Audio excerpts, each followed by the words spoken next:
میں نے کہیں پر سنا تھا کہ جب کوئی معاملہ اللہ کے حوالے کرو تو اللہ اور اس معاملے کے بیچ میں سے نکل جایا کرو۔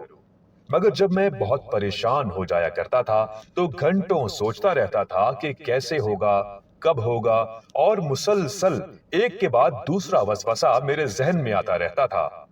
مگر اب اس وقت کو سوچوں تو بہت ہنسی آتی ہے مجھے، اور کبھی کبھی تو کہا بھی لگا دیتا ہوں، کیونکہ سارے معاملات سلجھ چکے ہیں،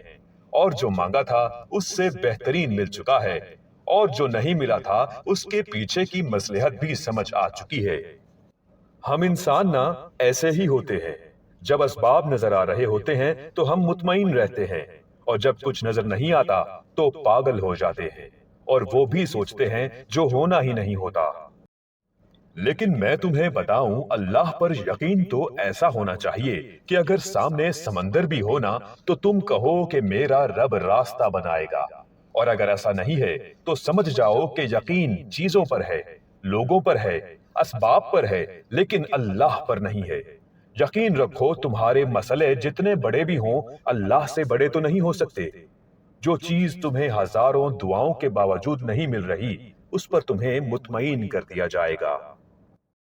اور ایک دن تمہیں ساری مصلحتیں سمجھ آنا شروع ہو جائیں گی، اس سے بہتر عطا کر دیا جائے گا۔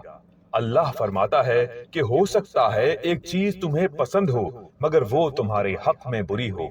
اور ہو سکتا ہے ایک چیز تمہیں ناگوار گزرے اور وہ تمہارے حق میں بہتر ہو، اور اللہ جانتا ہے تم نہیں جانتے۔